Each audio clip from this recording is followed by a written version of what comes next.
미용성형외과 학회에서 나온 이 책에서 해부학 부분을 제가 썼어요.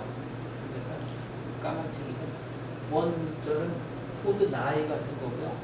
이 해부학 쪽을 미국 선생님이 쓰신 분은 코드너예요. 코드너가 쓰셨고 한글로는 제가 다시 번역하면서 좀 고쳤고요.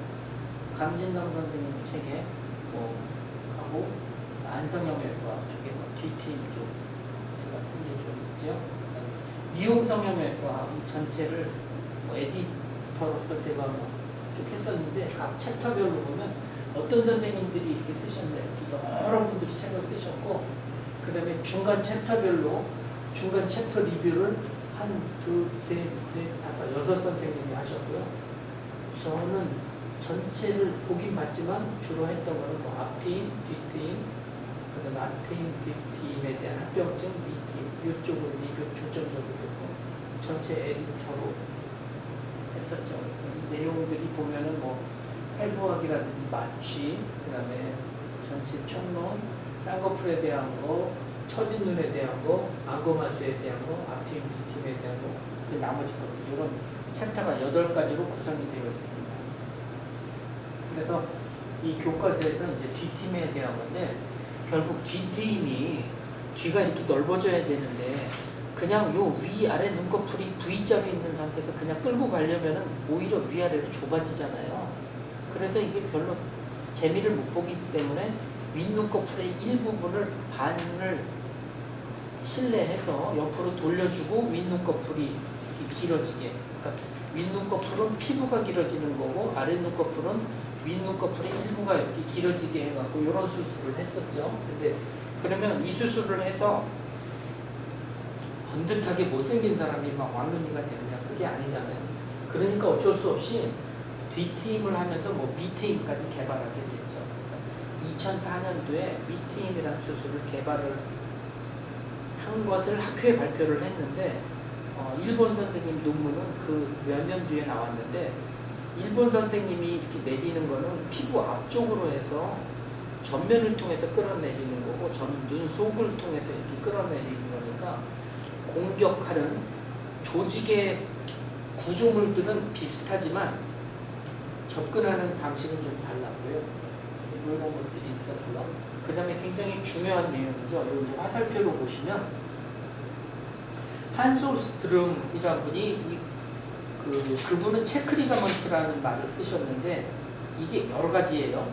트랜스버스 슈페리어 파시얼 익스텐션 체크리가먼트 그 다음에 콘조인드 파시얼 시스 여러 가지 이름으로 불리고 있는 이 구조물들에 대해서 논문을 쓰셨는데 그냥 임상적인 논문을 쓰셨지 구조에 대한 거는 정확하게 없었어요. 그래서 여기 시체 예보를 하다가 제가 좀 구체적으로 발견한 것처럼 되어 있고 공통근막에 대해서 논문을 썼어요. 그래서 이 공통근막이 이 레베이터 머슬 상하건거근하고 상직근 사이에 있어서 이렇게 내려오는데 이놈이 눈꺼풀의 앞쪽으로 해서 어느 정도 좀 내려오기 때문에 이걸 쓸 수 있는 것처럼 논문에 썼지만 수술하면서 이게 좀 아닌 것 같은데 왜냐면 반질반질한 하얀 이런 구조물을 당기는 경우도 있지만 그렇지 않고 그 앞쪽에 있는 흐물흐물한 구조를 당기는 경우가 많았어요. 그래서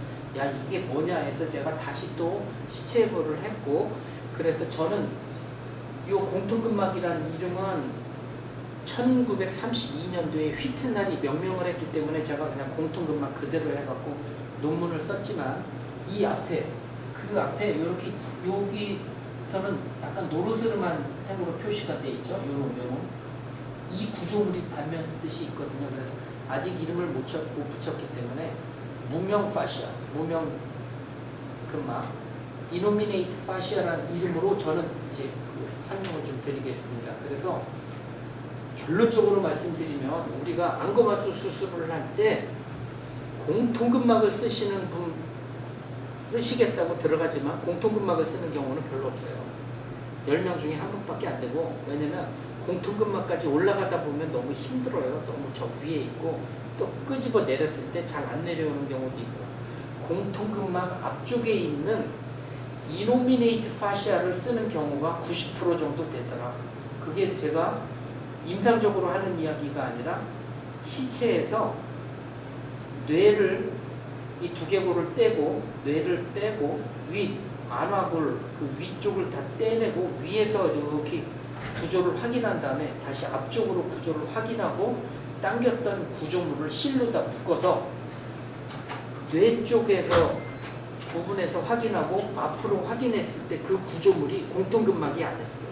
그게 공통근막 앞쪽에 있는 이루미네이트 파시아였기 때문에 물론 공통근막을 당겨도 눈이 커지는 조건이 되는 시체는 제가 9구를 해부했는데 그 중에 한 구는 공통근막이 맞네 했고요. 나머지 8구에서는 공통근막이 아니라 이노미네이트 파시아였다는 거예요. 그래서 그게 굉장히 중요한 내용이고요.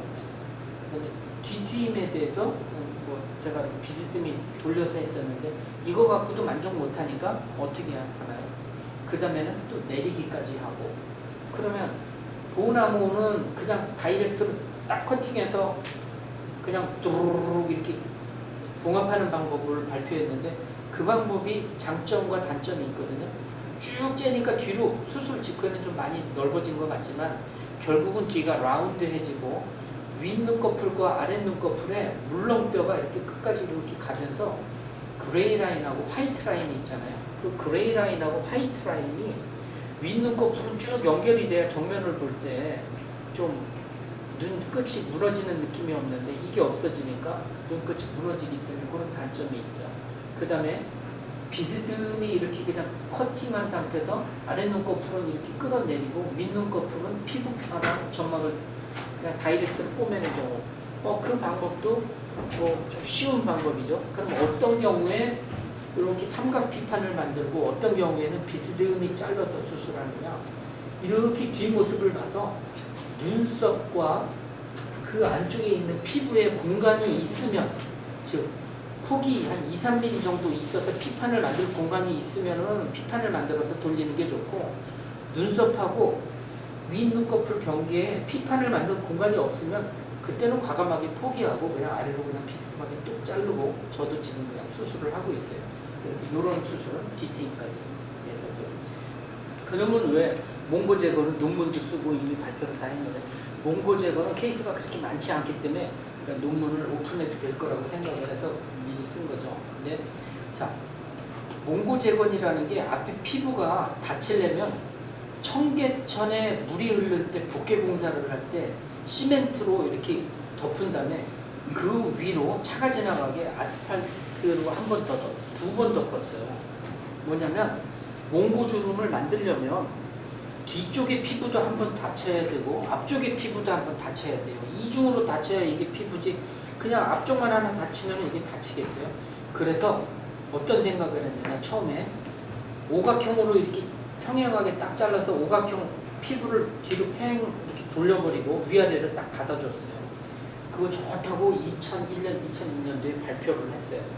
그러고 나서 한 6개월, 1년 지나다 보니까 뭐가 문제냐면 환자들이 에피카투스 인벌셔스 밑에 이렇게 역밴드라고 그래서 이렇게 피부가 따라 올라가는 거예요. 왜냐면 이 텐션이 있으니까 오각형으로 이렇게 팽 돌려버렸을 때 그래서 야 이거 안 되겠구나 해서 그 다음에 어떻게 했냐면 역밴드를 해결하기 위해서 오각형을 돌리고 이렇게 밑에 자른 걸 옆면을 갖다가 백카스 비스듬히 딱 잘라줬어요. 그러니까 여기에 텐션이 줄어드니까 이제 해결됐구나 하고 그냥 이제 저의 1세대는 오각형을 돌렸고 2세대는 오각형을 돌리면서 밑에 백컷을 넣고 해결됐는 줄 알았는데 또 6개월 뒤에 불평을 하는 게 그 이후 내용이 뭐냐면 여기 흉이 보여요. 아래쪽에 백컷 넣은 자리. 그래서 야 이거 안 되겠구나. 다시 오각형을 아랫방향으로 이렇게 돌렸어요. 비스듬히. 그래서 딱 돌렸더니 꽤 좋아졌는데 그래도 하방의 옆밴드 피부가 따라 올라가는 게 또 불만을 갖는 분들이 계셨어요. 이게 3세대죠. 그래서 어떻게 했어요? 오각형이 아니라 삼각형으로 피판을 눈축 따라서 길게 최대한 길게 만들어서 이걸 이렇게 돌려서 절반은 뒷면을 만들고 길게 만들었으니까 그걸 하방으로 돌려갖고 백컷 넣는 대신 이걸 약간 하방을 좀 길게 자르고 그 사이에다가 피판을 끼겨 넣어줬죠. 네. 그 논문이죠. 이게 이제 4세대죠. 그래서 어느 정도 뭐 여러 가지 다 해결됐어요. 첫 번째 역밴드라고 하는 것도 해결이 됐고, 두 번째 삼각 피판으로 끼워 넣어줬기 때문에 그 흉도 해결이 됐고, 뭐 닿는 양도 꽤 조절이 됐고, 요즘 뭐 이거 이런 방법으로 수술하시는 분들이 많더라고요. 그다음에 또 이제 제가 쓴 논문 쭉 이렇게 이제 1차적으로 말씀을 드리고 있는데요. 움푹 꺼진 눈에다가 지방 이식을 할 때 그냥 감은 상태에서 바늘로다가 쭉 넣다 보면은 이 레베이터 쪽에 들어가게 되는 분이 안검하수가 오잖아요. 그래서 저한테 오는 분들이 굉장히 많은데, 이걸 해결하기 위해서 눈썹을 눈 감아보세요 하는 상태에서 최대한 끌어올리고 요 뼈 위에 올려놓은 조직에다가 좀 넣어주면은 뭐 조금 들어가는데, 그러면 어디에 들어가냐면은 올비큘라리스 머슬에 들어가거나 아니면 루프, 그 근육 뒤에 있는 조직이죠. 이쪽으로 들어가게 되는데, 그러면은 뭐 많이는 못 넣죠. 많이 넣어야 이게 움푹 꺼진 게 좋아지는데, 그렇게 하면은 뭐가 문제예요? 여러 번 찔끔찔끔 나눠서 넣어줘야 되고, 눈을 감을 때 약간 불룩하게 보일 수도 있기 때문에, 그래서 아예 열고 루프에다 직접 넣어주자 해갖고 논문을 이렇게 쓴 거고, 루프의 앞쪽에서 지방을 넣어줄 때하고 루프의 뒤쪽에서 지방을 넣어줄 때하고는 아주 천차만별이에요. 이제 디테일하게 설명을 드리겠지만, 레베이터 머슬이 있고 올비탈 팻이 있고 그 앞에 루프가 있을 때, 루프가 보이게 박리를 해서 이렇게 제낀 다음에 밑에다가 보면서 지방을 넣을 때는 보면서 넣으니까 이렇게 고르게 살살살살 해서 넣을 수가 있죠. 앞쪽 전면에다가 넣을 때.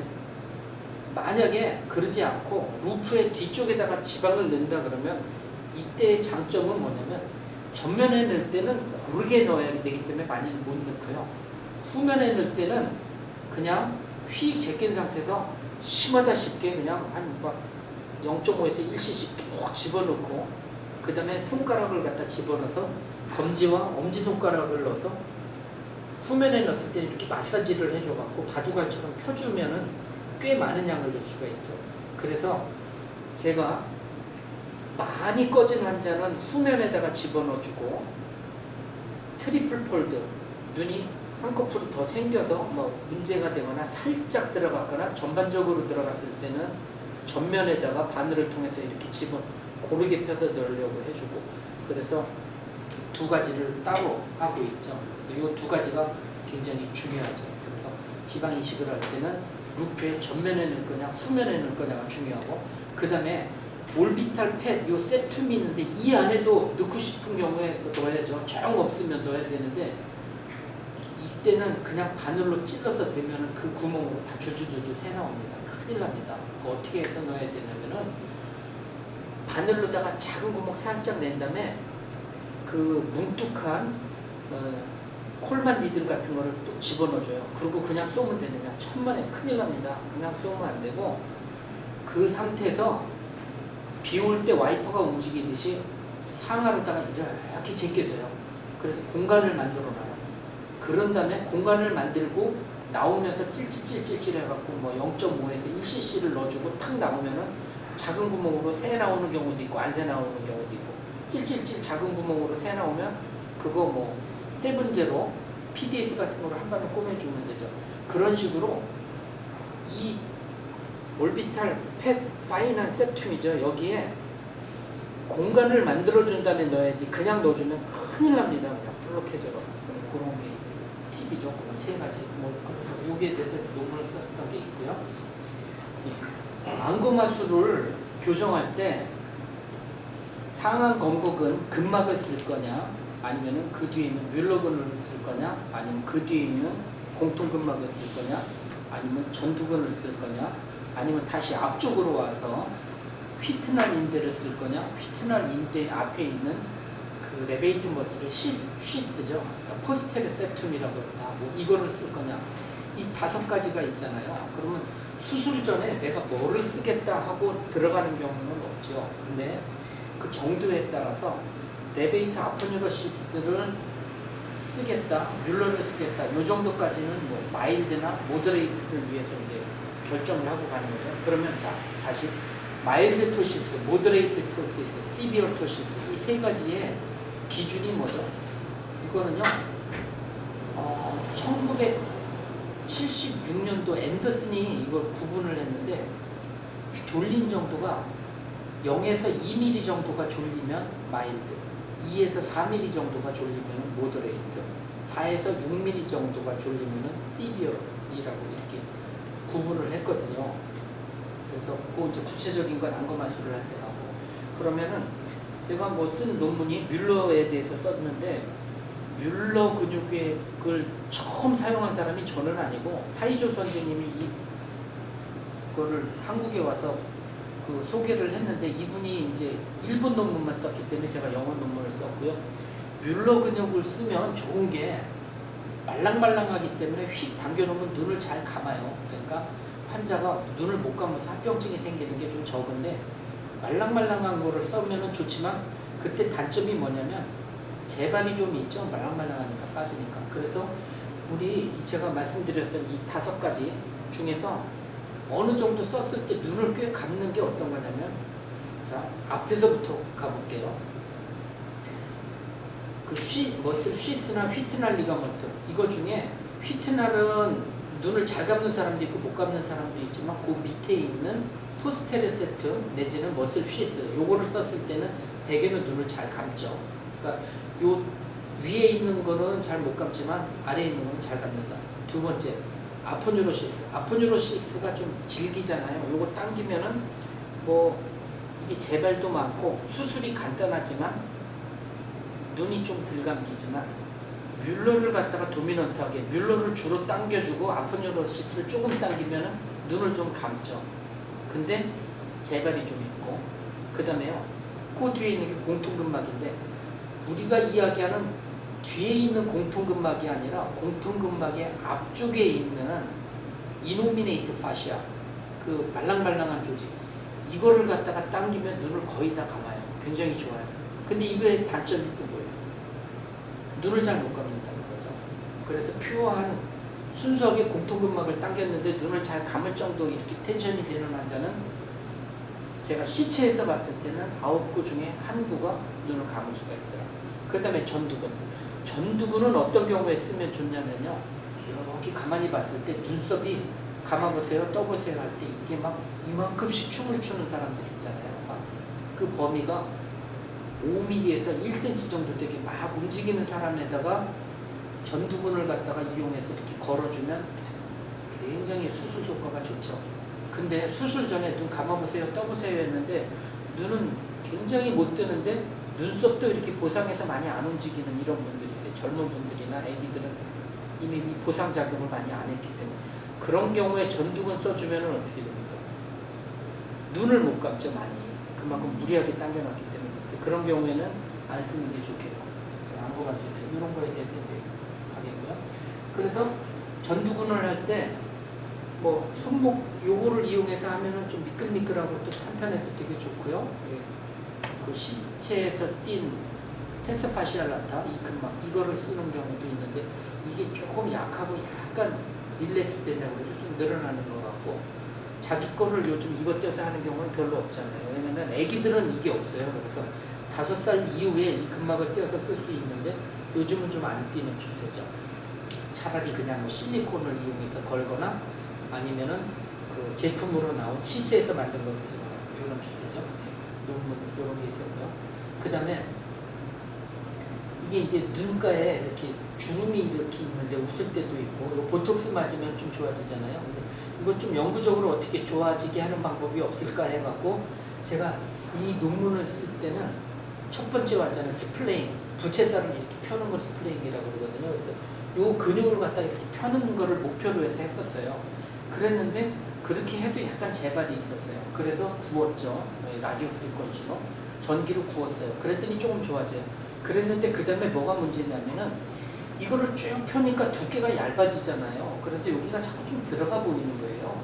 가뜩이나 옆텀수 쪽이 일반인들도 좀 들어가 보이는 경우가 있는데, 그래서 야 이걸 어떻게 해결할까 하다가 요즘은 스플레잉을 갖다가 이렇게 펴는 게 아니라 부채살을 가운데로 이렇게 몰아서 펴는 거예요. 가운데를 이렇게 있다면 잘라서 안으로 이렇게 몰아버리는 거죠. 그러니까 이 부채가 안으로 이렇게 말렸기 때문에 작용은 좀 줄어들었고 그 상태에서 좀 구워주어서 또 역할을 더 못하게 하고 두 번째. 세 번째는 이중으로 이렇게 말려서 올라갔기 때문에 역통수가 꺼진 사람도 좋아지게 하고 이런 식으로 해서 요즘은 논문을 쓸 때 이 논문을 쓰기 전에 제가 이제 미국 성형외과 학교에 가서 맨하탄에서 발표했었는데 그거하고 논문 발표하고 그 다음에 지금은 약간 들어가는 것 때문에 방향을 펴는 방향에서 자르고 안으로 말아서 모으는 방향으로 좀 업그레이드 시켰죠. 이런 것도 있고요. 여기까지 뭐 제가 썼던 논문들 간단하게 소개해드렸고요.